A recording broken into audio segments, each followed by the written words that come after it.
Gentlemen,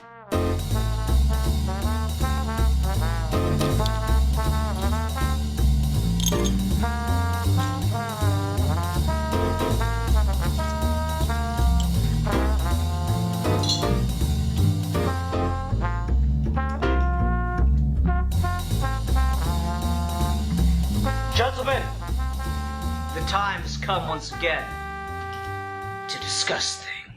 You put your hands in the air and you jump off the ground, and then you take that funky butt and you shake it all around, and lightly jog in place and then crank it up to a prance. This is the Cool Patrol dance. Now put your hands in your pockets and take the right back out, then spin around in a circle and make an animal sound. Then glide into the sprinkler like you're gonna water the plants. This is the Cool Patrol dance. Episode of Geeky Gentleman Comedy Month. I am Sid Partu. Joining me today is... What's up? I'm that Matt kid. And I'm the Curious Low. It's always so awkward. Like, I was like so proud of Matt for like a half second there, because like he just went for it, he went in, and then like Low came in. It's like, Listen, oh, awkwardness.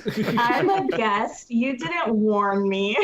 It's how I do it though. Every time I gotta shock people. You're lucky that we didn't get onto like a funny topic where something ridiculous was said, and I started the episode right then and there to get it in that fade in moment. I've been privy to those. I've guest hosted before on some of those episodes. All right. So it's hard for me to keep track of. Anyway, we're continuing Geeky Gentleman Comedy Month today. It was my pick, and so I decided the best thing to do would be to review a Ninja Sex Party album by the name of Cool Patrol. So oddly enough, like, usually the way this show works is someone picks something that like the other 2 or 3 people involved have very little interest in, and then they spend like that entire episode going like, oh no, but it's cool because of this reason. Then the other 2 people shit on it for an hour and 15 minutes. Listen, I have a bone to pick with you about that Red versus Blue episode. Red versus Blue is amazing. You guys were so mean to it. Thank you. Somebody. You're welcome. Jesus fucking Christ. I thought it was okay. I even went back and rewatched the first season after that episode just to be like, am I crazy? Do I remember it being like better than it was? I was like, no, this is really funny. Whatever. Sorry to derail, but I've been so mad. I'm just glad someone watches. I swear to God, like there's like it usually tops out around 40 views, and I just assume it's like me checking the views that's making it go up. Anyway, so we're here today to review Cool Patrol, and the funny thing is, everyone here likes Ninja Sex Party. Alfie couldn't make it, but he also likes Ninja Sex Party.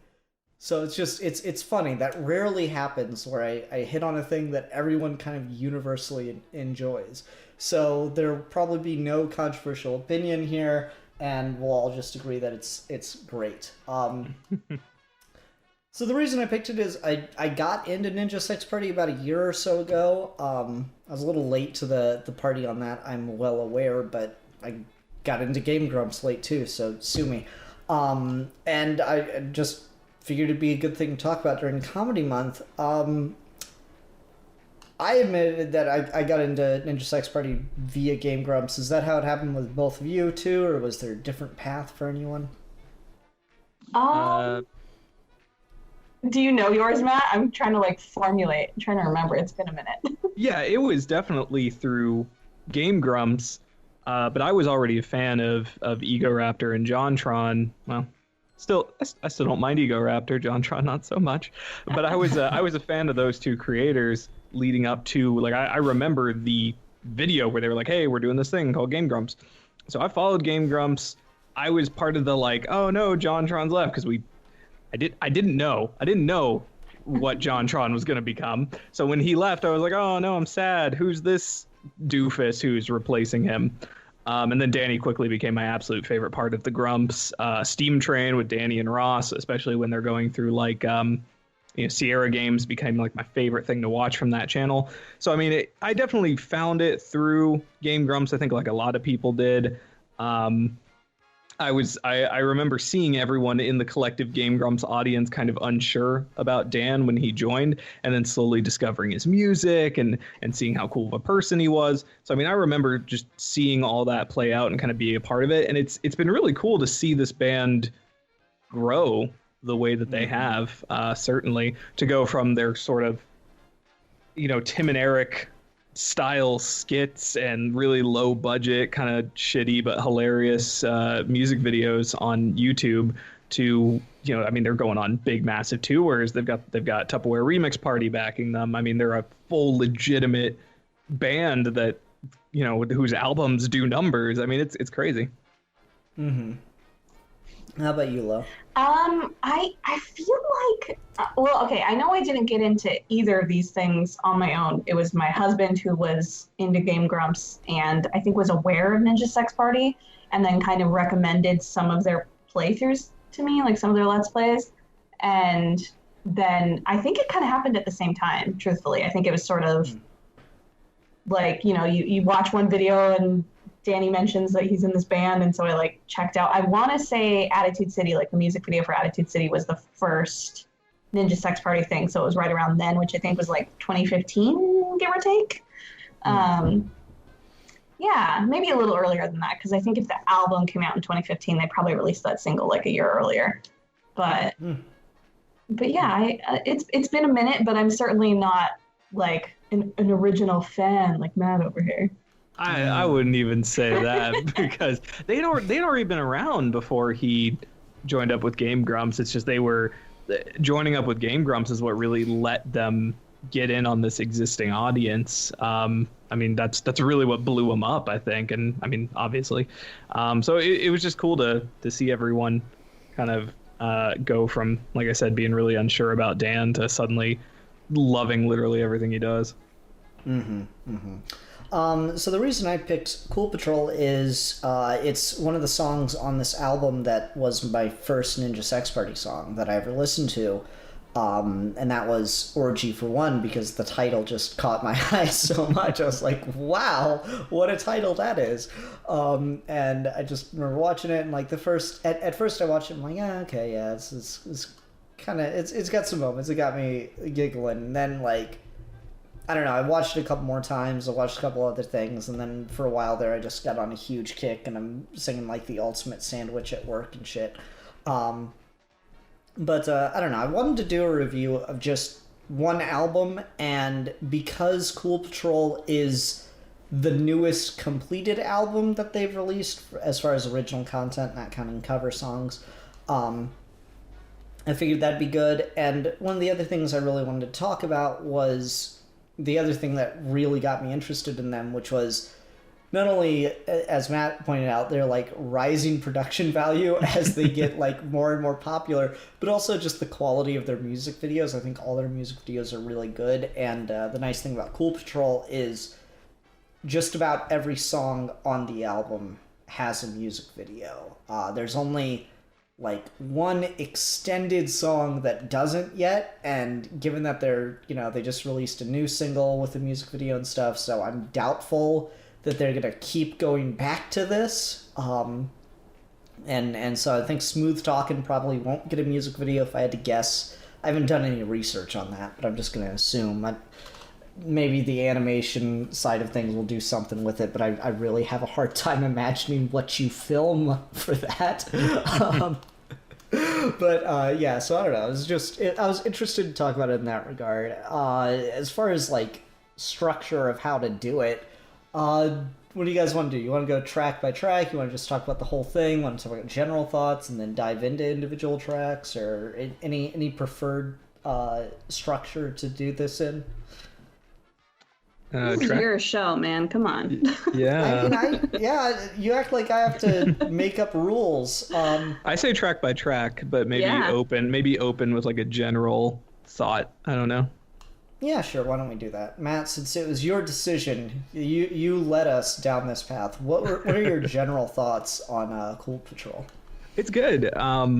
it's great because Danny's always talked about how much of a classic rock and roll person he is. Like, he loves rock. Like, a lot of their songs even mention that they're fucking rock stars. And so it's so cool to have a full album where they've got Tupperware Remix Party with them. They've got the full band. They're not just doing the basic synth stuff. They've got full guitar, full drums. Some of these songs, how do I say this in a way that's not condescending? Some of these songs sound like real songs, like they don't sound like comedy music. They sound like a legit, and I'm sure we'll get into that. So it's cool because like the production value is ramped up. At the same time, part of me thinks that the production value works against them a little bit. I think some of their earlier videos tend to be funnier because of the shitty production values. So that could just be me being kind of biased to what I heard and saw when I first found them.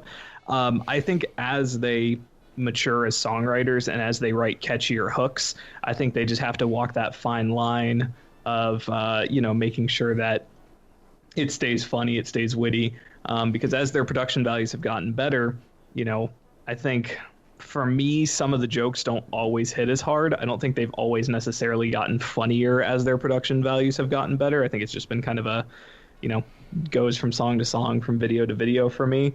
But overall, really do like it. I hadn't really gotten a chance to listen to this one much before this. I think it's a solid album.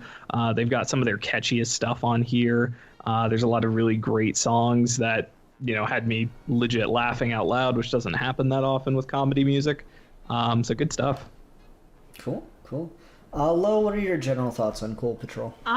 Just to touch on the progression of them, especially since I came in as somebody who was kind of halfway in between you guys as far as when I came in. I think that for me, the humor has resonated with me more when I compare the older stuff to the newer stuff. I think some of it is just that the older stuff is a little bit more for me, it relies a little bit more on like dick jokes, which I love a good dick joke, do not get me wrong, but it relies more on just the kind of we're saying something gross and that's what makes it funny, or we're saying something sexual and that's what makes it funny. And I feel like they've got more into being a little bit smarter with their sex jokes and leaning more into innuendos and puns and double entendres and stuff, whereas in the earlier stuff, freaking Dinosaur Laser Fight is a great song, but it's so absurd and makes no sense that it's doesn't get me as much as, I don't know, and again, it could just be that because this was the first album that I think I got to fully experience it coming out and being excited for each new release as they released a new single and appreciate them on their own, as opposed to a full album that maybe just these songs didn't get lost in the shuffle. But I love this. This is my favorite album of theirs. It's for me, every single song is so funny to me. And then not to get into some of the other songs, but there's some good messages, weirdly, in some of the songs. I mean, mostly Danny Don't You Know is how did they make a song that's so yeah, we can get into that later, but yeah, I don't know. I really, really love this album. I'm going to be the person that's just gushing. Fair enough. You're allowed to gush. It's okay. For me, yeah, I do really like this album. I don't know if it's my favorite of their stuff. I will say it's weird for me because I am kind of an album junkie when it comes to how I prefer to listen to music, because I listen to talk. I listen to talk radio when I drive. Because I'm just not really into, how to put this, I'm not into listening to music just to have something on most of the time. I do prefer to really consume a thing, and so my favorite album ever is Dark Side of the Moon. It's the experience of the album, right? It's not a bunch of songs, it's a 43-minute song. And Ninja Sex Party really doesn't fit that at all. As funny as it comes down, they are very much a singles kind of band. The Cool Patrol is a good album, but I don't think it's it needs to be an album.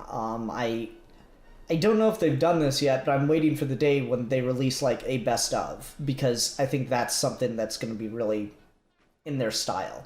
So when I listen to Ninja Sex Party, normally I just kind of like put on a playlist that's like all the songs and randomize it or whatever. This one, though, I did go ahead and I listened through it just in album order because I was curious to talk about it in that regard. And I gotta say, I do really, really like this, all these songs in here. I think the production value is, as we said, really, really strong. I don't know if any one song on it is my favorite, but it's got like a lot of the best stuff they've done. So I really enjoy watching it on that regard, or listening to it on that regard. And then as far as the music video side of things, just watching all these videos that they've come together to make for all these songs is just really, really cool, and it's fun to see the different levels of production value and how that suits some, and then like see some that are animated fully and how well that works, because like the track First Date is like, if they'd made that exact same song but 10 years ago, there's no reason that they would have animated that. It's just it is something that fully they could have shot, even at their most humble beginnings. But to see how stylized it gets and how like legit smooth and cool some of that animation is really, really grand. And so it's fun to see stuff like that, and I enjoy watching this. I enjoy this album the most as its own experience, just for the ability to get to see the quality of the production values when it comes down to the music videos, if nothing else. All right. All that being said, as far as general thoughts on the album go, for some reason I can't access the playlist on my desktop. I've been trying to pull it up for the last 10 minutes here. So we're just going to go through it and go ahead and hit these all track by track now. Woo. I like the way that their albums always start with an intro and outro now. I very much appreciate that. That's a lost art form, and it's just good shit. I like the intro. Yep, me too. I agree. This intro in particular I thought was really amusing. Really leans into, their whole style with the double entendre and the absurdity of the double entendre. Danny Sexbang as a character is kind of the whole, he's just extraordinarily obvious and stupid when he thinks he's being subtle. And so anytime they get to play with that, like an intro or smooth talking or romance novel, it's always really funny. So yeah, big time. Intro definitely was a good. It's like that warm up. It just gets you into the mood to kind of laugh and have a good time. I agree. So I don't know. It's just, I like the funny thing for me about this album in particular is I'm able to develop a headcanon for it. And I'll talk about that more kind of like as we go from song to song. Not 100%, but like there's specific moments that kind of do it for me, and the intro begins to set it up just with the character dynamic between Danny Sexbang and Brian. I love, I mean, you guys have already basically said this, but the intros and outros are amazing on their albums. And I love that it kind of serves as if you, for some reason, stumble across this album in a vacuum and you have no idea who these people are, and the name Ninja Sex Party doesn't also clue you in to what's happening, the intro is very much like a, hey, just be prepared. Be prepared for this not to be too serious. We're in for a silly time here. So I don't know if there's really much else to say about it. I like that it sets up a joke that's paid off again in the outro, which is that Danny uses foreign phrases and I have no idea what they mean. I think that's just a good like character thing. Remember like plays where a character just his gag would be scratch that, reverse it, and I like the notion that sets up. All right, so let's go ahead and get into the actual songs now and start with the title track, Cool Patrol. Amazing. Yeah, you go ahead then. You got it. You start us off. I love this song so much, and I think part of it has to do with the music video. I don't know that both of you know this, but I was a professional dancer for many years. So like watching the skaters that just get to do these like this like amazing complex choreography that's like so smooth. I think that I know that that has almost nothing to do with the song, but it does touch on the whole like like the fact that just their production quality is getting better and they can afford to hire like professional dancers, and then to juxtapose that with the like stupid dance that they do for the chorus is so great as like a visual gag. Like you have these nerdy like have no rhythm guys like doing this dumb dance that is absolutely not cool, and then you cut to these like professional roller skaters / maybe break dancers that are doing this like amazing dance in front of them later on, and like it's at like it almost serves to like show you how on purpose the bad dance is. Like, whereas I feel like if they had done this again, like, you know, years ago, back before they had this kind of production value, you would still get that, like, oh yeah, they're making fun of themselves, right? Like it's a silly dance and, you know, it's not supposed to be taken too seriously. But when they're showing that they have the ability to have really good dancers, but they're still doing this silly dance kind of poorly, it like elevates it. I don't know how to describe it entirely, but it's, yeah, I know that that's more about the visuals than of the actual song itself, but it's the music video for this song like completely sells the song for me. That's fair. I do really like the music video for it. It's kind of crazy to see all like the gaming YouTubers appear in it, because it's got like Jacksepticeye and Markiplier just as background characters basically, which is pretty ridiculous. I'm sure some of the other guys are too, and I just don't know them. Like it's always fun when like Aaron cameos in these or Ross cameos in these, but like to get some of the wider YouTube gaming community in there is pretty fun to see as well.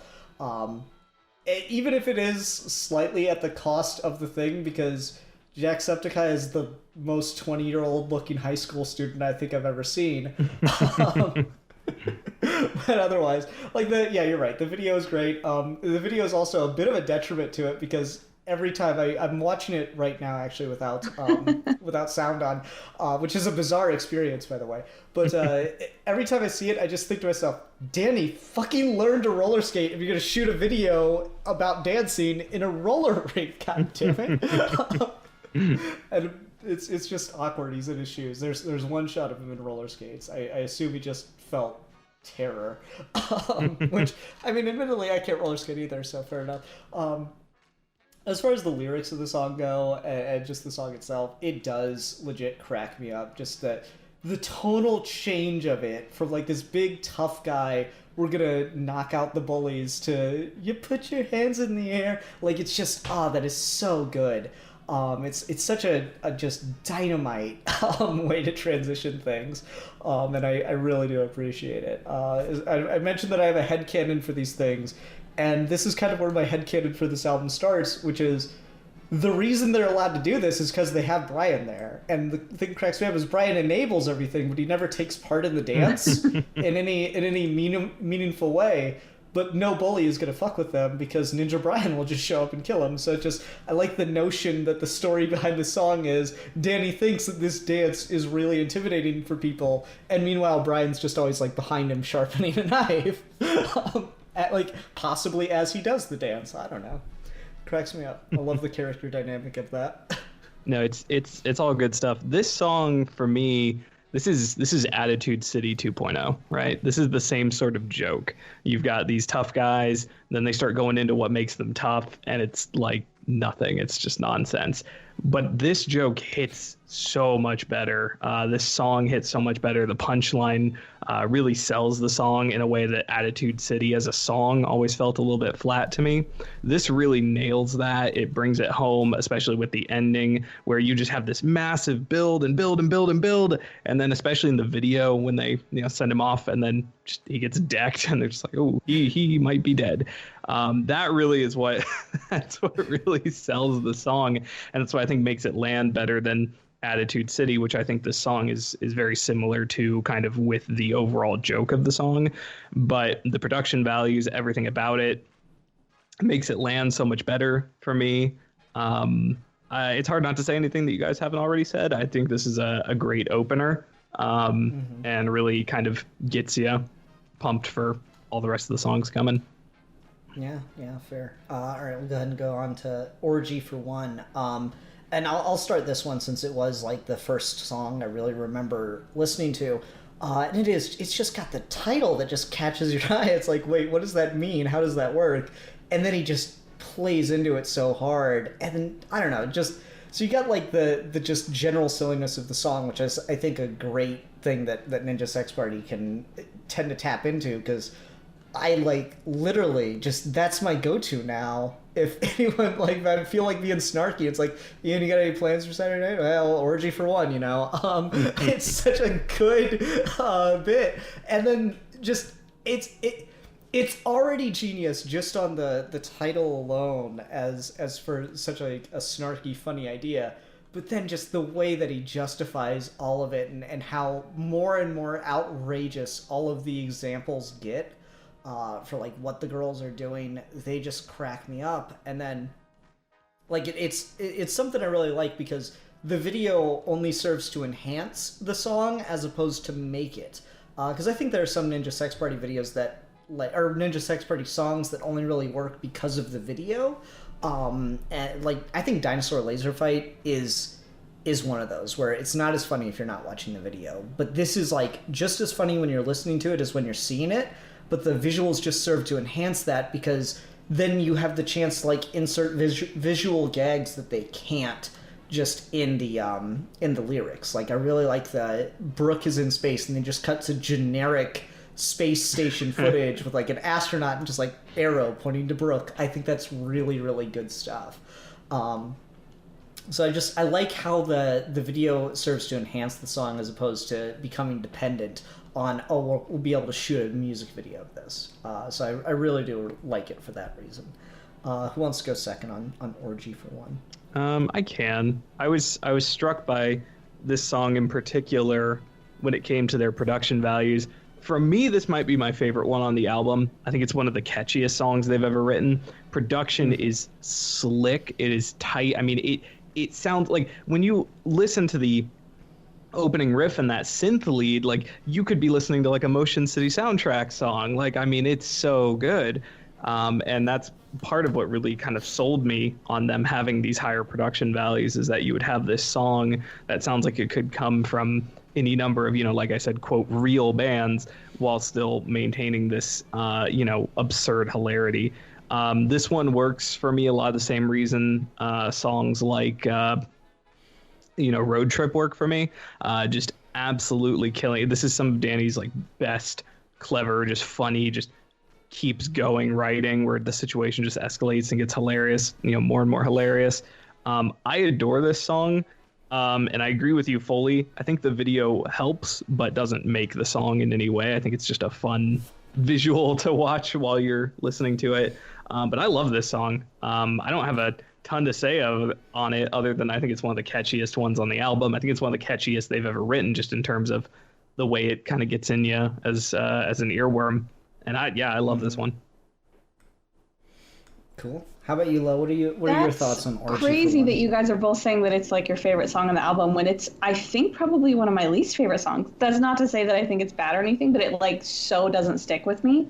Like when I think of this album, it's not one of the ones that's like an earworm for me. I do agree that all of the jokes are very like hilarious, and it also super reminds me of Road Trip. I was gonna say that exact same thing, but it's like it's that same sort of humor as Road Trip, which is my favorite song on the other album. So that's weird that this one, like, I don't know. I think it's just the tune more than anything, like, doesn't stick with me. But yeah, I remember listening to this for the first time and laughing so hard because all the jokes are just like, I can't remember the exact lyric, but it's like, I think it's the dad blew up one, like dad exploded, and then somebody else also says their dad exploded, and he goes, but that one might be a lie. Like, not the first time, but the second time. I'm pretty sure it's dad exploded that he says that on, but like whatever it is, like Yeah, very funny. Yeah. And yeah, I agree that this one is, because it's more of like the wordsmithing, it's more about the lyrics than like the visual jokes, that it just, the video is fine, but it definitely can survive without one. Okay. All right. I guess we'll go ahead and go on to Danny, Don't You Know? Matt, I don't think you've started us out on one yet, have you? Maybe you did? I don't think I have, but I'll lead the charge on this one. I absolutely. Danny, Don't You Know is such a heartwarming song. I mean, it's hilarious, it's funny, just like a lot of their songs are. But like when Danny's got that line where he's like, here's looking to a future, you're a rock star, no one cares that you're 35. Like, you got to know how you just get the sense of how much it meant to him, like writing that, like how much like he is a person who gets to live the dream that he always wanted to live. And there's something about that that's really touching and heartwarming. This song just makes me happy more than it makes me laugh. It's really amusing. It's interesting. The video is great. Obviously, getting Finn Wolfhard from Stranger Things is hilarious in and of itself. That's who they got. Because he was on Guest Grumps or Game Grumps, which was really, I mean, that's when they started getting celebrities like Rob Schneider and Finn Wolfhard, you're just like, oh my God, what the hell? And the fact that Finn Wolfhard's like management team allowed him to be in this is hilarious. But no, it's really good. I think this was the song that they played when they got to go on like Conan O'Brien. Yeah. Yep. So no, this is a great song. This one is just weird to me because I don't think it's that funny to me as much as I just think it's good and heartwarming and just a great, enjoyable song. The video really, the big get there is obviously, the novelty of having Finn Wolfhard and then obviously getting all the great concert footage. So it's good all around. I don't think it needs the video, but the video definitely helps. Yeah, that's kind of the thing you were mentioning there, that like it's not as funny, it's just like a really, kind of touching song, is kind of how I come away from it, to the point where like it's almost weird that it's on a Ninja Sex Party album, but at the same time I wouldn't want it on any of his other like side band things, because I know he does like the like he just released the acoustic album as a feature, and like he's done stuff with what was it, Tupperware Party you said? Tupperware Remix Party, yeah. Tupperware Remix Party, yeah. Like, he does, like, these other things. You got Star Bomb in there, too. Like, it almost feels like it should be for one of those more serious or semi-serious bands that he's a part of. I'm trying to remember the other one that, like, started before Ninja Sex Party and ended. Sky Hill? Quickly.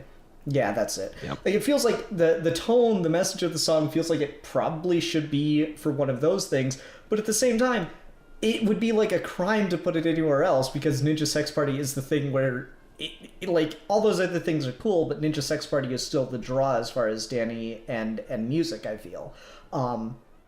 And so it really kind of necessitates being a celebration of Ninja Sex Party, but it's the one where it has the least jokes, and then some of the jokes that they put in almost, I don't want to say like step on the tone, but they just don't hit as well because the tone is so heartwarming, that it feels like it might undercut it a little bit. That it maybe be a weird idea, but as it is almost this, like, because the jokes that are there are kind of just thrown in on the sides and stuff.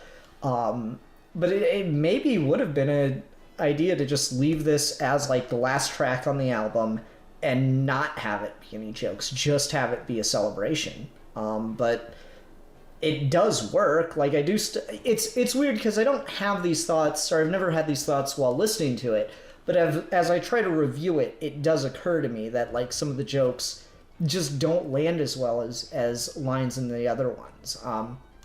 They even try to like use the video to enhance some of those gags. Ninja Brian always doing weird stuff, like just Ninja Brian on a background of moving bananas is a strange mental image, but at the same time it still just doesn't make him hit as well for me.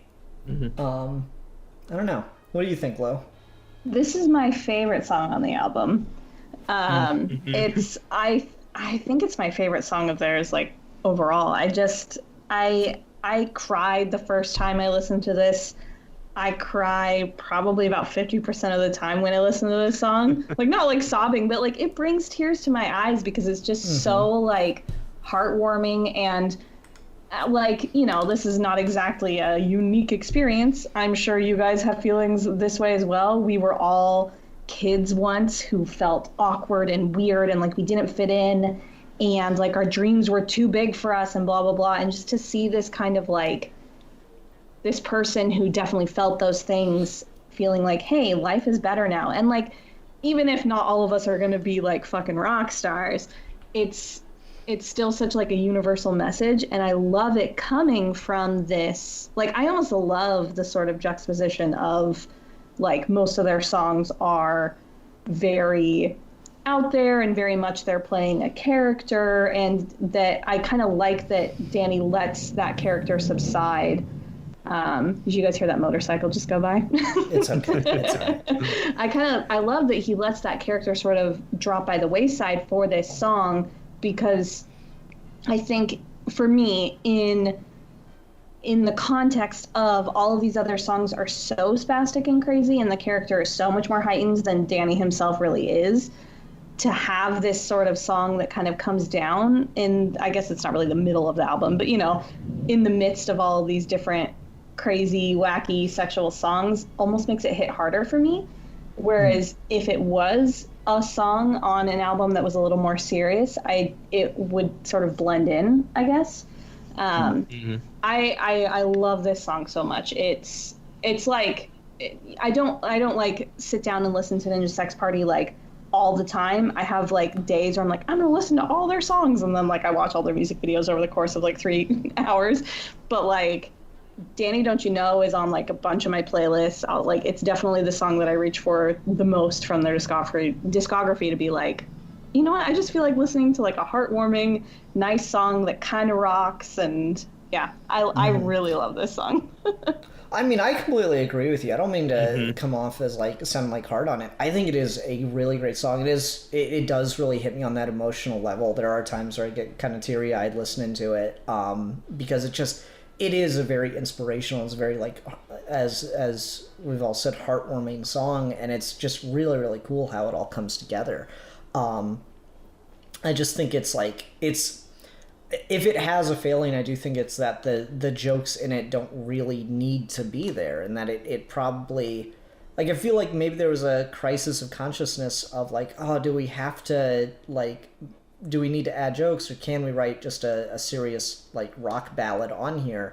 And I can't help but feel like maybe some of the jokes were added in just as like a safety net there.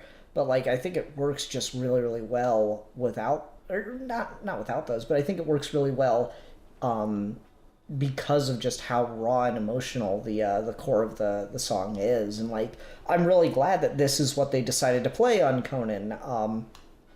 And I think it was a really good choice, and it's gotten a lot of success for them. I'm really glad that this song seems to be kind of one that took off for Ninja Sex Party in a more public way, as opposed to some of their more memey or silly songs, you know? So I think it is a really, really solid song. You know it took off because there's a censored version on Spotify. There's a cool as heck version, since that's obviously what they sang on Conan. So, I mean, that's how you know you're starting to get big, right? When you've got, like, censored versions of your material floating out there for people to be able to listen to. But, yeah, I mean, it was cool to see this one take off. Absolutely. All right, anything else you want to say about Danny Don't You Know, or you want to move on? Okay, that means move on. Release the Kraken. Now, this is just silly. Like, this is just a song that is so ridiculous and silly to me, and it all just goes on that one gag of like, okay, like, let's make a really epic metal song, and if you take out the epic metal, like, if you just have the epic metalness and take out the fucking Kraken talking, it is just legitimately like a cool Led Zeppelin-esque, you know, ride into battle rock song. They just got this fucking silly ass voice in here, and it's goddamn ridiculous. And everyone should be upset because otherwise it is just a really cool ass song. This is one of those. Oh, go ahead, Lo. Oh, I'm such a big fan of like fantasy tropes and stuff. Like it's like my biggest fangirly thing that I love every time that they do these sort of like epic. I don't know, just like go into those sorts of things. And the story of this is ridiculous and it's tropey and it's over the top. And once again, here I am gushing and having basically nothing bad to say. But I really quite enjoy it. I think that this is another one of those songs that kind of needs the music video. Like you can, oh my God, now there's a lawnmower next door. You can, you can understand what's happening by just listening to the song, absolutely, but I think that a lot of the visuals are like elevate the jokes, like the Kraken with Brian's voice, which is just amazing, stroke of genius. Like when he's like, I'm in a song, and like they draw him like so cute, like that's a funny joke just hearing it, but then seeing the Kraken be this like terrifying Kraken that then like comes up and has like ooh eyes, like oh, so great. Yeah, I think this is probably one of the... It's, like, I really like Mansion Party because it gets... Well, we'll get into it, but, like, this might be their best animated music video because there's just so much going on in it. Like, visually, there's... It really does feel like a celebration in a lot of ways to the entirety of Ninja Sex Party. They get, like, all of their references in here are crazy. They get all the Game Grumps crew in there. They get like references to other, the Manticore, and you see Rhinoceratops and Super Puma in the background of the battle at one point. And just like it's so ridiculous all the references they managed to squeeze in and like I'm a sucker for that. I wish Alfie were here because he and I like argue about this all the time because Alfie visually, design-wise, is really about minimalism. And he's like, no, let's just 3 colors, that's it. And I'm like, no, this thumbnail that's gonna be like, microscopic needs this detail in it. And that's kind of our dynamic. And this is like one of those things that it is so detail-rich that the music video does really, really enhance the whole thing. This is one of the things where like, yeah, the song isn't great on its own. It's fine. It's funny. It's a good. It's a hee. But just the music video really, really makes this song work. Yeah, I agree. And this is one of those songs, kind of like Orgy for One for me, that's enhanced by the full band. I think that this song works better with the full backing band because, like you guys have said, it gives you that big epic, that immigrant song, the big. Almost power metal-y to a degree. And I feel like this song doesn't work as well without the full band. But this one for me was one where I just first listened to it just straight up as the album because I was like, you know what? I've never really sat down and listened to this album. I'm just going to listen to the whole album. Then I'll go watch the music videos. This song did not hit with me at all when I listened to it on the album the first time. I was just like, I mean, it's catchy. I recognize that it's humorous, but it didn't really do much for me. And then I saw the video, and as soon as he's just like, anyone want sandwiches?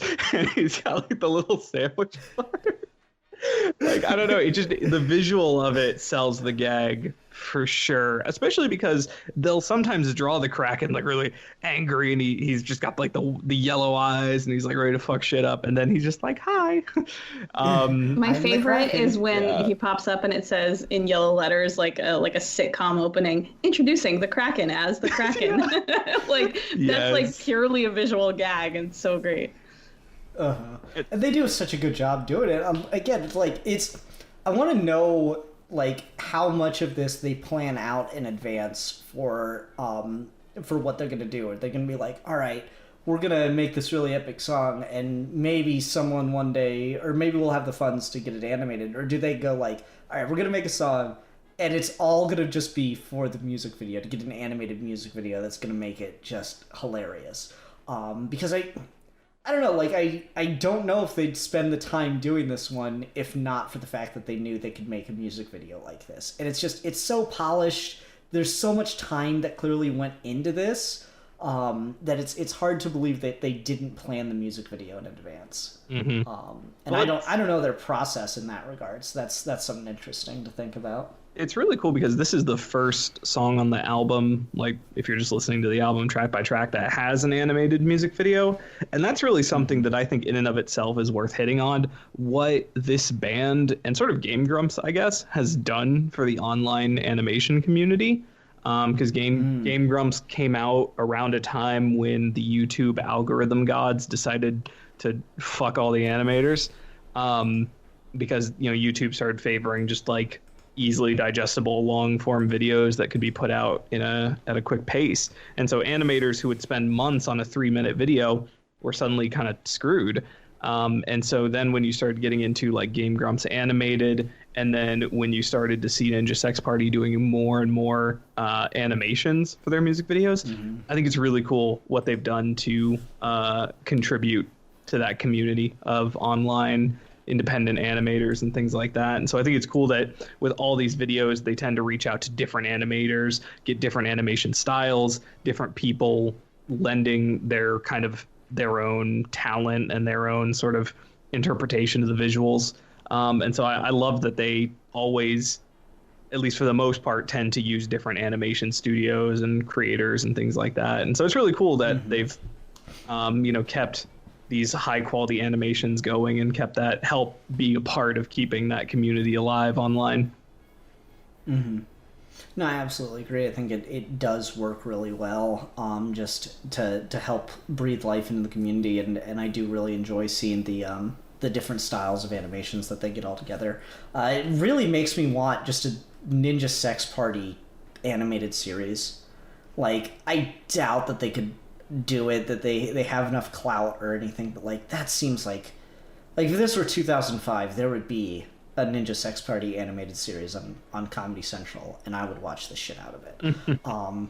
Because like, God, it works so well. The character designs are so ridiculous. For like the costuming versus how they end up getting animated, it's so much fun. I love it to death. All right, any other thoughts on Release the Kraken? Nothing specific. I love that there's a bunch of like cameos in the animated music video of like Ross and Aaron and Susie, and like all of Tupperware Remix Party is in there, like that they still are having those cameos when they don't necessarily have to. They go the extra mile. Yeah, no, absolutely. And sometimes I wonder if like they even plan them or if the animation studios just do them at this point, because obviously Aaron was kind of a figure in the internet animation wave of the early 2000s, and so a lot of these people like kind of were either fans of his or friends of his or know him through reputation and stuff. And so I wonder if like some of those references sneak in there unintentionally, and they're just like, oh well, they made it Aaron, so okay. And stuff like that happens. All right, let's go ahead and move on then and talk about Ninja Brian Goes to Soccer Practice. Matt, why don't you start us out on this one, because when we were talking off recording, you mentioned you really like these kind of things that Ninja Sex Party does. Yeah, I do. See, my thing with albums is that you've got to be able to break up listening to a full album. Because when you're sitting down to listen to it, it's the same thing with like movies or any long, because albums really are a long form art piece. You put out an album with the intent for it to be listened to front to back, the same way that, or at least some bands do, the same way that a movie's obviously intended to be listened to forward to finish and whatever. So it's nice to have these like little bits of just sort of stupid comedy to break it up. You've got this one, and then you've got the romance novel later on, which is kind of a more extended version of it. But it just breaks it up, and it's different kinds of humor. It's not always just straight up musical comedy songs. Sometimes they throw in these wacky little moments. It reminds me a lot growing up with the music I did growing up with like early 2000s, teen mall pop punk. They would do kind of things like this in their albums. They would throw in these little gag tracks that were like 30 seconds long that were just like outtakes from the recording booth or something. And so it reminds me of that, brings back my childhood a little bit. It breaks up the listening experience. It's just amusing to get to hear them do other types of comedy, because they're that's something they do in their videos a lot. Sometimes their videos end with like just them chatting on like a funny joke. So it's nice to just kind of have that in the album where, we can take a break from the musical comedy and just do like a funny scene. Mm-hmm. Yeah, and this one is just really good. This also, again, kind of goes into my headcanon for the thing, because throughout the entirety of Ninja Sex Party, Ninja Brian has hurt Danny Sexbang in just innumerable ways, and so my headcanon for that is he's such an expert at killing that he knows how to hit you that'll just cause physical pain but no permanent injury. And so you get like the stab wound and stuff. I really that's my thinking, and it continues to pay off really well. And if you keep that in mind, it makes their whole relationship so much better. So yeah, I really like this. It's a good interlude. Lo, any thoughts on Ninja Brian Goes to Soccer Practice? Oh, I mean, it's only 30 seconds long. I feel like we've definitely discussed it. It's funny. I don't know what else to say. Fair enough. All right, go ahead and go on to First Date. Lo, what are your thoughts on First Date? Have you ever been on a first date in which someone took you to go commit crimes? Surprisingly, I have not. Could be that I only ever dated one person, but that's my own fault. I should have played the field, done a little bit more crime, killed like 10 or maybe just 5, because like 10 is too many people for a first date. The song is hilarious. I think it's so funny. It's another animated music video. And once again, as I'm watching it with the sound off, there's a ton of cameos and inside jokes in the animation that they didn't have to put there, but they did, whoever animated it.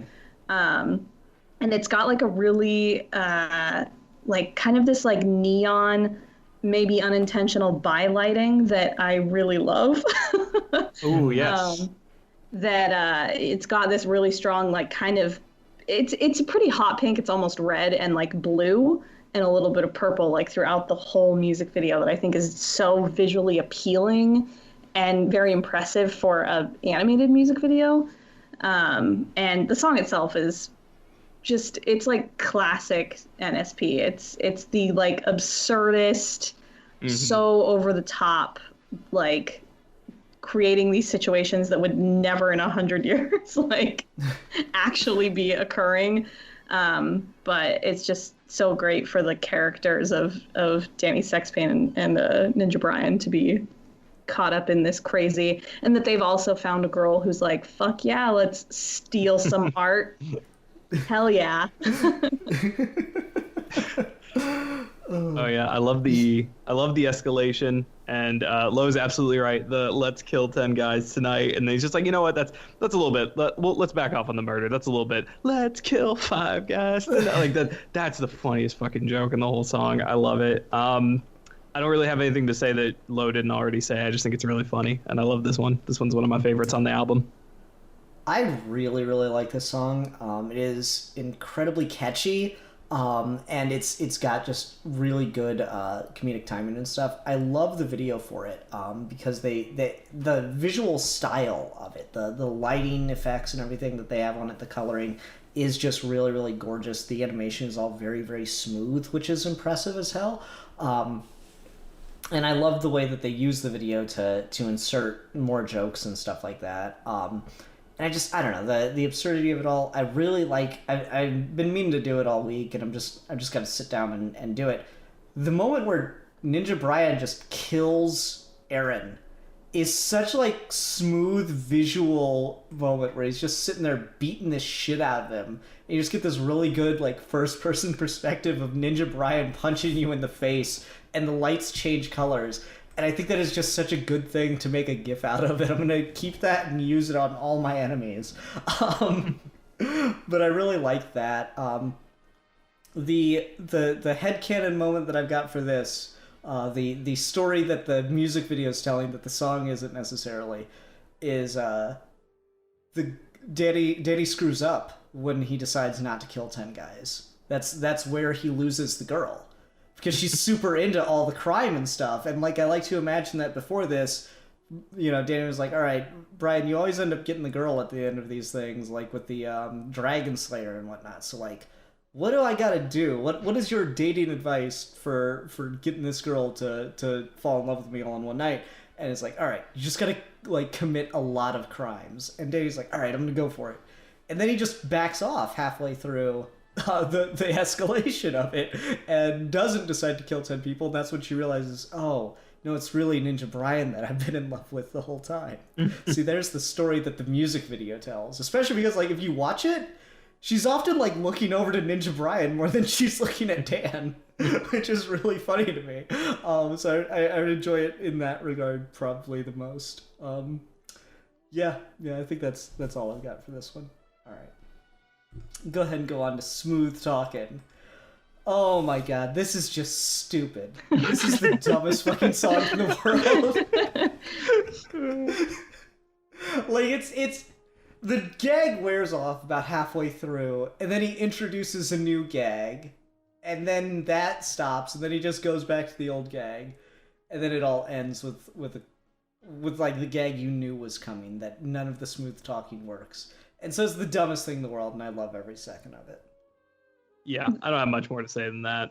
It amuses me. It's fun. It's one of those like FYI, I want to F your A. It's just got like one joke that basically goes throughout the whole thing. I was going to say the exact same thing, except with not with FYI, I want to F your A, which is true. I was going to say Objects of Desire, where it's like you've just got this one joke and they're just going to like hammer it into the ground, and it does that thing where it's like funny and then it kind of gets less funny and then it loops back around to being funny again because it's like so much for the whole song.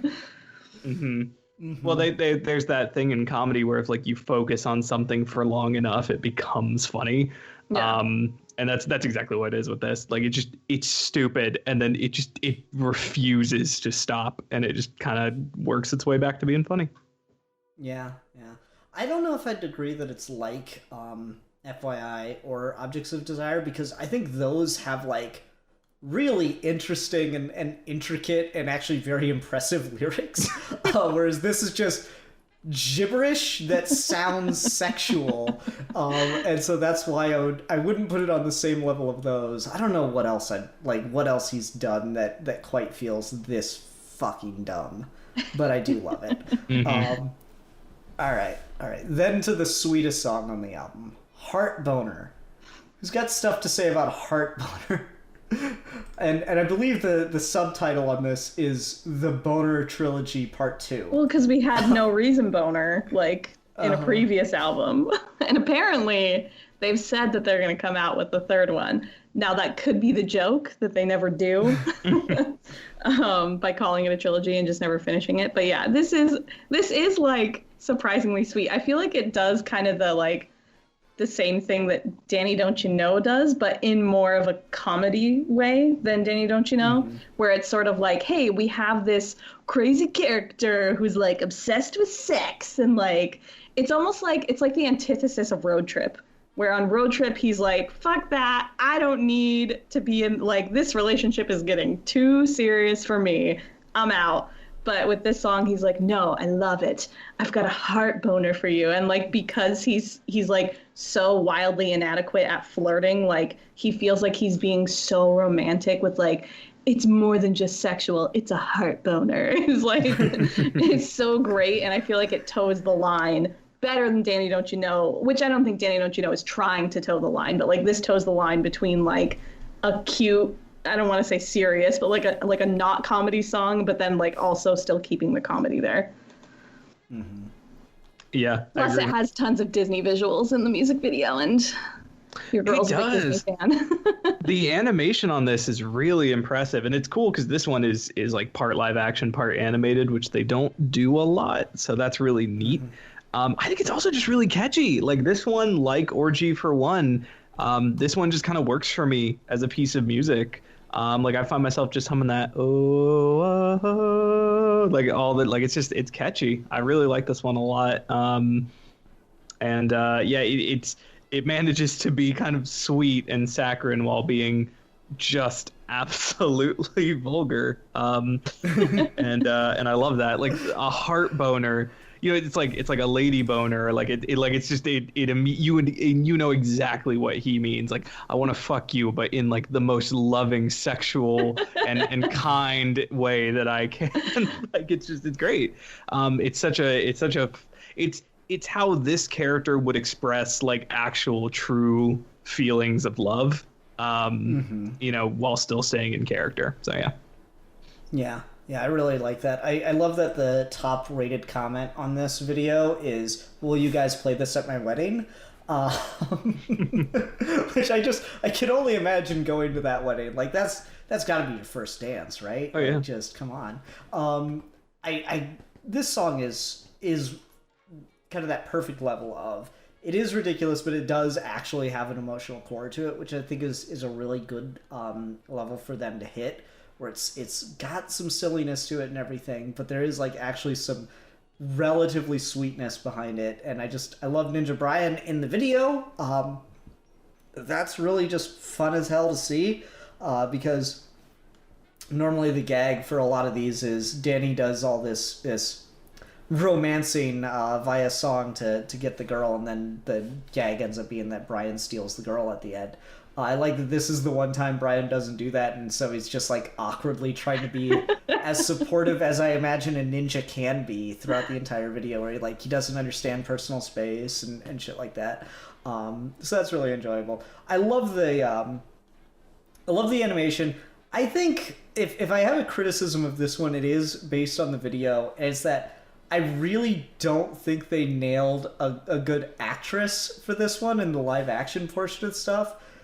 I'm gonna go all weeb with it. She just doesn't emote the same level as the Disney animated character does. It's just that 3D women are inferior to 2D women when you get right down to it. Lord. No, but like seriously, like Ninja Sex Party videos. Like, I love a lot of their videos, but one thing I've noticed is, like, a lot of the actresses in it, they clearly just have to get girls who fit that, like, stereotypical hot scale that the gag kind of requires, but then that are also willing to appear in these ludicrous music videos. And a lot of the times, what makes or breaks a Ninja Sex Party video for me, it ends up being, like, the performance that the girl gives. And I don't like like, maybe I wouldn't have the problem if we didn't get the animation behind it, but I really love the way that the Disney princess animation works for her, and then the live action actress is just kind of like sitting there smiling and swaying all the time, and it's just not as funny. She doesn't sell it as well. I don't know, she didn't do it for me. Am I alone in that one, in that feel? The You live certainly action actress? are a weeb. Oh, fine. Hey, you said it first. Yeah, I know, right? Alfie did it to me. I blame him. I was a self-respecting comic book fan, but then he ruined it. But no, I don't know. It's just one of those things. Like, because we got Eating Food in the Shower coming up, and I think the actress for that is a lot better. I still think the best actress for any of the videos they've ever had was in Party of Three. I think she's like one of the people that just sells it the best, because they never get any lines. That's all just physical acting and trying to emote properly from moment to moment to moment. So I don't know. She just doesn't do it for me as well. Anything else on Heart Boner from anyone? No. Nope. Okay, going once, twice. On to the best track on the album, Romance Novel, which is just 2 minutes of comedy gold, in my opinion. Mm-hmm. Your girl comes from a background of fanfic writing and reading, so I can really appreciate how this is like not fanfic, but it's obviously trying to like, or like romance novels, which in my opinion do a lot of the same sort of like tropes and stuff. Like, it's obviously trying to make fun of that.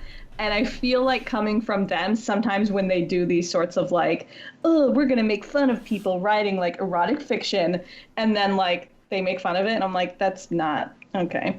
You know, it's the classic thing of like being into something and then having to be like, all right, cool, mainstream media thinks this is dumb.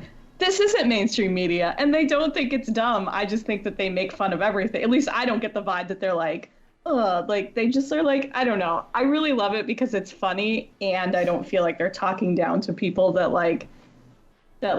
write and consume like fan fiction and romance novels and stuff. I don't know. Mm-hmm. And it's like it's like perfectly in character for him too. That's like it's really great.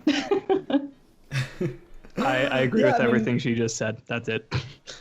Yeah, I don't know. I really all I like it. I really like it because I don't think they're making fun of it because Ninja Brian is in fact mad that it's not very good romance novel, erotic fiction, you know? And I just love the fucking arguments between them throughout the entire thing. How much of Ninja Brian gets communicated through Dan is a gag that always cracks me up. Shredded Metal is another good song that really does that, and this just hits the exact same way. Is that the bloopy reggae one? Yeah, it's the bloopy reggae jams. Yeah. And this is just one of those things where, like, they might end up going through and doing an animation for this one day. I doubt they will. Like I said, I don't think they can do one for Smooth Talking. I have no idea what you would how you would visualize Smooth Talking. Romance novel and later up in the album GFY could maybe be visualized, but I think they work just so well as theater of the mind audio. I think they're just really fun. Well, and you've been wondering if certain tracks, maybe they like release the Kraken where they're like, oh, we're going to do a music video for this and it's going to be awesome. I kind of get the feeling that these like interlude sort of like skit tracks, they're very much like, we're never going to do a visual for this. It's got to stand on its own. Like, it's just a little funny thing for the album as opposed to some of the other tracks where they are very much intending to go all out. Yeah, definitely. All right. Eating food in the shower. This is a jam. This is a bop. I love it. Oh, yeah? I sing it all the time. I make jokes from it.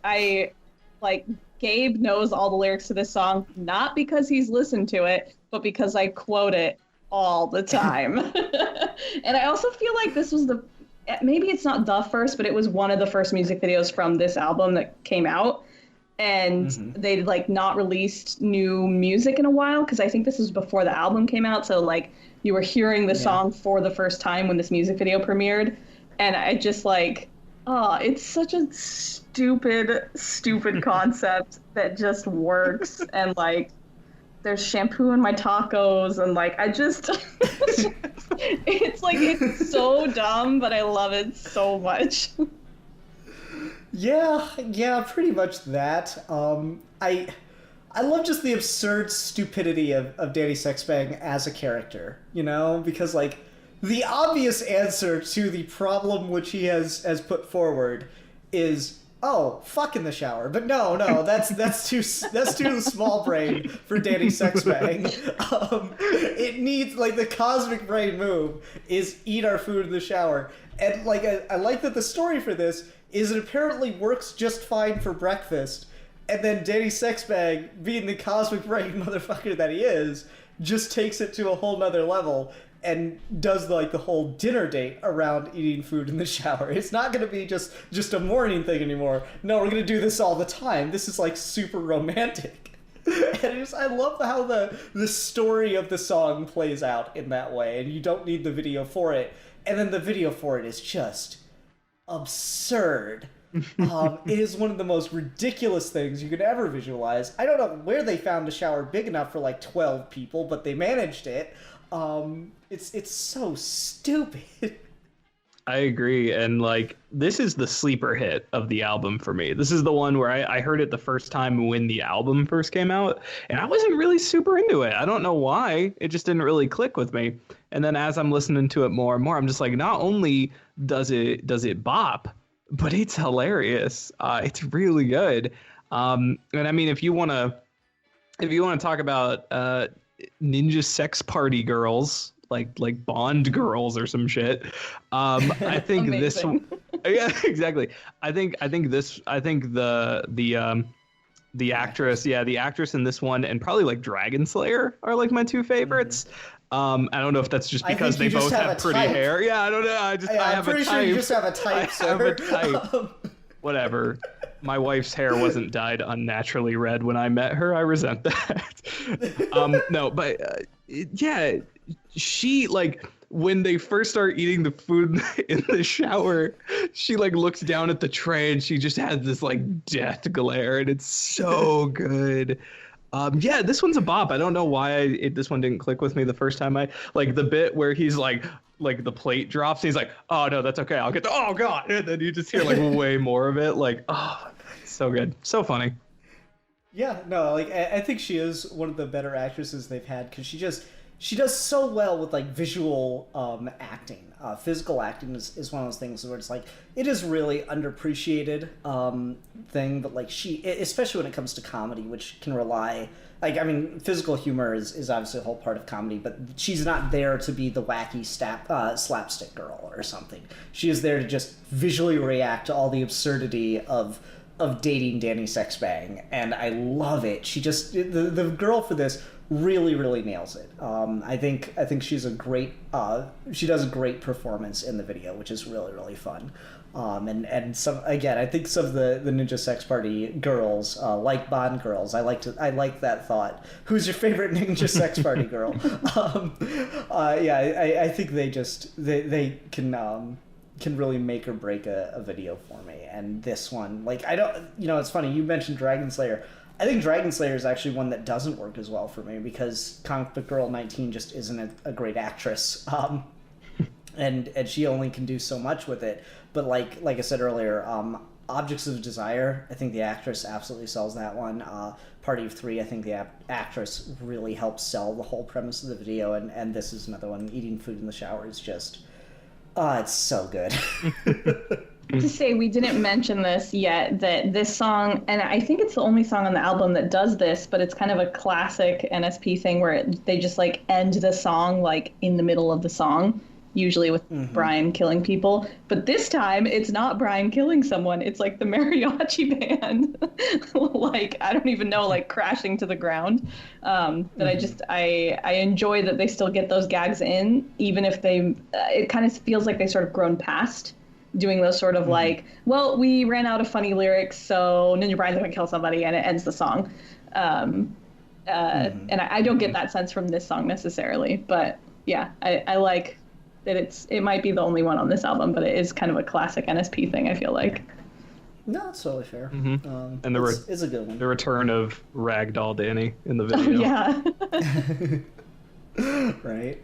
What do you mean? That was Dan doing all his own stunts. I will not accept slander of Danny Sexbang's commitment to the craft on this review.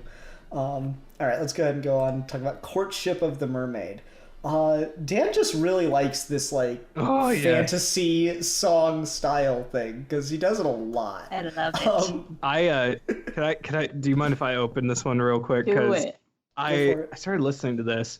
I was just like, okay, whatever. This is just gonna be peppermint creams, but probably not as funny because I love peppermint creams.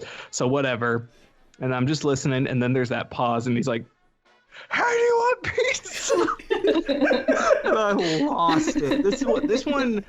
Oh my god. This was the like I said, musical comedy. I don't know what it is about it. Like I can listen to music that's comedic, and it doesn't usually just make me laugh. Like usually I'm just like, oh yeah, that's funny, but it very rarely like gets me to like straight up start laughing. This one hits me so good. I love this song. When he's just like, it flew through the air like some pizza ass doves. Like exactly my humor, and I was just like, fuck. So this one is like Cool Patrol. I think it's a second shot at a similar concept to a song they had prior, but I think they actually managed to nail it a little bit better. The comic timing between when the verse ends and when you get that like guitar and they're like, "Hey, do you want pizza?" They threw the fuck out of it. The comic timing is so good. And then he's like, "Oh, he's bringing him the filet mignon. That's clearly a superior dish." Yeah. I have nothing to say, but just I could gush about this song all day. This one for me is probably my take for like the funniest one. Like I fucking love this song. But yeah, no, and the video is great. And this is one where the production value of the video makes it way better. Yeah, this is one where the high production value and like the time and the quality of the image and all that good stuff just sets up the joke so perfectly. I adore this one. And I think it's really impressive that they're able to do that "hey, do you want pizza" joke, which is like you expect it the second time, right? Like you're going into it like, all right, here comes chorus number 2. But somehow, just with like the lyrics, and I don't know like how he's so good at like scream singing, but not like in a screamo way, that like, and like, okay, so some pizza ass doves is the joke that got you. The one that always gets me is now cover me in pizza and throw me, goddamn you. Like it just like breaks me every time. It's so good. And the fact that they can do that after I'm already expecting and like know the joke, because that's in the second chorus, if that's what you can call it, is like so impressive to me that their comedic timing while in musical form is like so good. No, I absolutely agree with that. This is just one of the things. Like I love Ninja Brian as a character, and he's such a joy to watch visually in this. Just everything he's doing in the background. Something I guess I recommend doing, because I've never done it until now, but it really does help to enhance just the absurdity of what they get on screen. Is watch some of the videos on mute. Because just naturally, since Danny's the one singing, your eye is drawn to him more often. But watching this on mute, I'm seeing gags that like consciously I know are there, but Brian's just so good at like the physical acting out of them that it really works. The very expressive eyes I noticed, but like just, it fucking hands him the helmet in the beginning of the video, and it just tosses it to the side. That's pretty good. Slaps the fairies out of the air, and constantly Brian flicking off Danny is just a running gag that I love so much. But he's so dependable. He doesn't question it. That's the true love story here. That he's always there for his bro. He's always there, even if it's a terrible plan. Like covering him in pizza and throwing him. I love it. It's beautiful. I'm sorry, I'm watching it on mute, and the slow-mo of Danny throwing the pizza is so funny. I can't. Oh, it's so good. Yeah, it's good shit. That whole first chorus hit like line after line, like, "Hey, do you want pizza?" I grabbed whole pizza, threw the fuck out of it. Like that whole first chorus kills me. And Danny's face when it cuts to him with the sudden zoom in and the scream, it's so good. This one's all aces, so good. All right, let's go ahead and go on to GFY. I'm gonna start this one by saying I really want Ninja Sex Party to release like one of those cards that you open up and it like plays a song, and I want it to be this, and I've got a woman that I work with that like that's our bit together is go fuck yourself all the time, or fuck in the direction of go, or anything like that. Start thinking of something that ends with a ooh and starts with a fuck. And so this is just like I want to get this in a card and give it to her on like her birthday. It's such a good song for something like that. I love how short it is. It's so perfect, and it's so short, but it feels like it goes on for so long because there's just so much to it. This is another one where I imagine maybe they could end up filming a video at some point. It would not take much, just like a high school gym and Danny in a cheerleading outfit, and I'm sure I just got like somebody's kink. But like that's just it would require so little to make it in a music video. I just don't know if they'd bother to at this point. But the gag just it works so strongly that I love the hell out of it. It's a good song. Mm-hmm. I don't have much to say. It's funny. Okay. Any thoughts from you, Lo? You just really still stuck on the pizza? I mean, also there's an airplane going overhead right now, so I was trying to save the listeners. But I mean, yeah, I don't have much to say about it. It's very funny, but it's it's kind of like the goes to soccer practice one. It's a good joke. I don't know. I was a cheerleader in high school, so I'm like, yeah, get that cheerleading rep. Nice. All right, let's go ahead and go on to Mansion Party. I am torn between whether or not I like the music video for this one more than First Date. I don't know which of the animated music videos I like more. Like, they're all really great on this album, but this one has just got so much visual style to it. It just stunts on everything. It's got like all the lighting effects, and it's totally justified because they're at a mansion party, and of course he's got to have some kind of crazy lighting setup or something. I love it so much. It's such a visually gorgeous music video. Yep. I probably like yep. I probably like the animation the best on this one out of the whole album. This one as a song doesn't hit super hard for me though. You're crazy. This thing fucking rocks. I agree with Matt. I'm sorry. Yeah. Oh, you're both wrong, and you should feel bad. This one does not hit very well for me, either as a song or really as a joke. It feels like one of those Ninja Sex Party songs that they unfortunately tend to write that just kind of muddles around and doesn't really ever get to like a really good punchline. Like, that's how I feel about Attitude City. Like, Attitude City's funny, but it doesn't really, like, I have trouble getting what the real good punchline is, and then like Cool Patrol fixes that. This song, I don't know, it just doesn't really do much for me. I think it's fine, it's catchy, I guess. I don't know, I'm not feeling this one. This is probably the weakest one on the album for me. You're both nuts. I love the song here. It's such a good like funky beat to it and everything. And I don't know, this is the one where I was like, I'd listened to the whole album several times, and then this is the one where I'd finally caught up enough that I got to be there when the music video was released, kind of thing for it. So I really got to appreciate it on that level.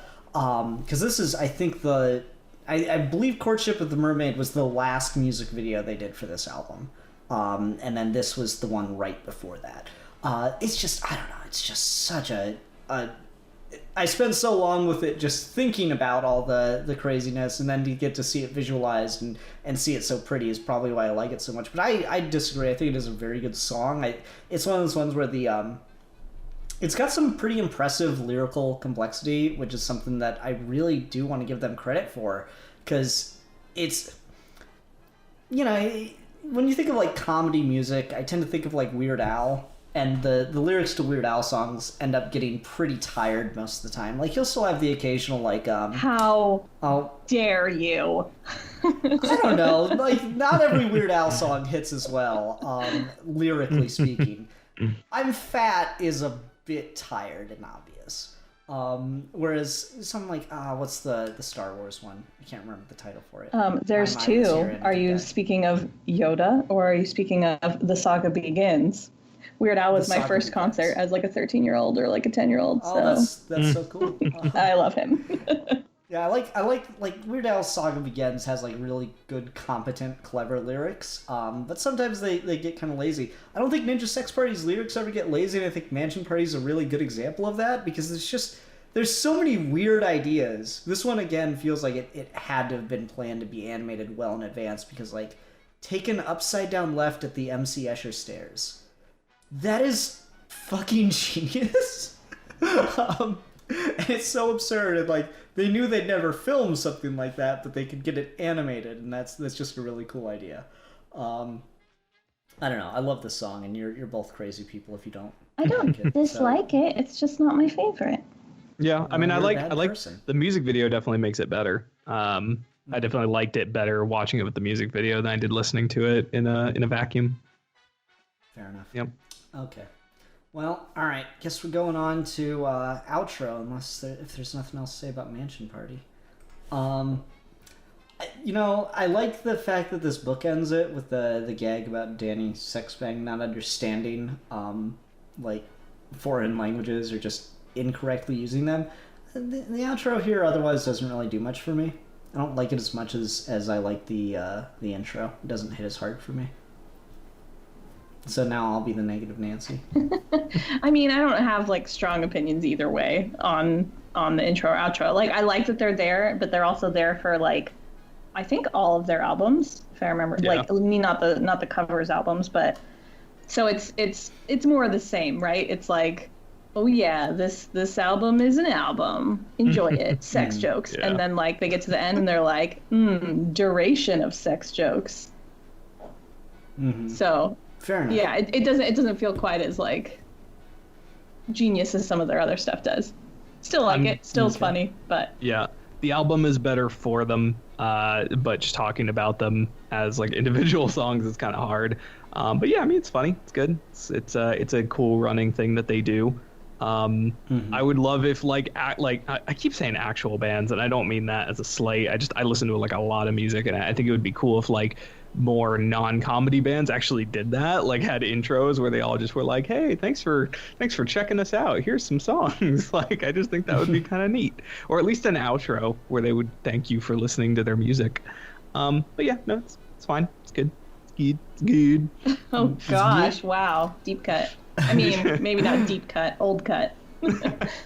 Yeah. Shit, I don't even remember where that's from. I know it's a reference from to Bruce something. but I don't Almighty. remember. Yep. Yeah, that's it. Okay. Yep. Man. Apparently, the it was a movie deep that- cut for Ian. The movie that taught me how to spell the word beautiful. I think it taught everyone how to spell beautiful. That's funny. Yeah, no, I've used that too, actually. It's so ubiquitous now, right? All right, well, let's go ahead and go on to ratings then. I don't know. I guess I'll start and just say I'll give this probably a 5 out of 5 mansion parties. Because I'm the only one that likes Mansion Party, apparently. I think it is just a really, really solid album. I love all the songs on it. There's nothing that really doesn't work for me in any way, shape, or form. Like some of their other albums, like I've listened to, and like there's a track that just doesn't hit, or I won't really think about it or go back to it. This one, all of them on here are just excellent. Yeah, I like it. I liked it more than I thought I was going to, because previously I'd only heard like bits of these songs, because I've kind of fallen off of like Game Grumps and stuff like that. I haven't really kept up with Ninja Sex Party and Game Grumps in the last few years, so it was kind of fun to revisit them. This album was more fun than I was expecting it to be, just based on the snippets I'd heard in isolation, and I'm glad I finally sat down and listened to it. I'll give it 4 out of 5 pizza ass doves. I love this album. I have already said that. I'm sure everyone is very annoyed at me just being like, it's great, it's great, it's great. So I'm definitely going to give it 5 out of 5 people killed on a first date. You know what? Nice, No, nice. 10 out of 10 people killed on a first date, Oh, because nice. it's not too many. Yeah. All right. Let's see here. Alfie picked our pranks topic before this, and I picked this. So Matt, we need a comedy-based discussion topic, sir. Would it be too broad to just say talk about comedy music and just just the not the history of it? I don't think this is a fucking essay, but could we just talk about musical comedy, kind of building off of this?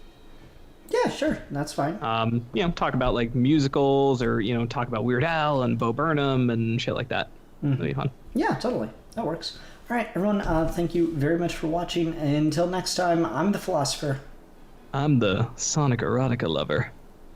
Ooh, I'm the fan fiction writer. Nice. And we are your geeky gentleman and lady, and we will be discussing things.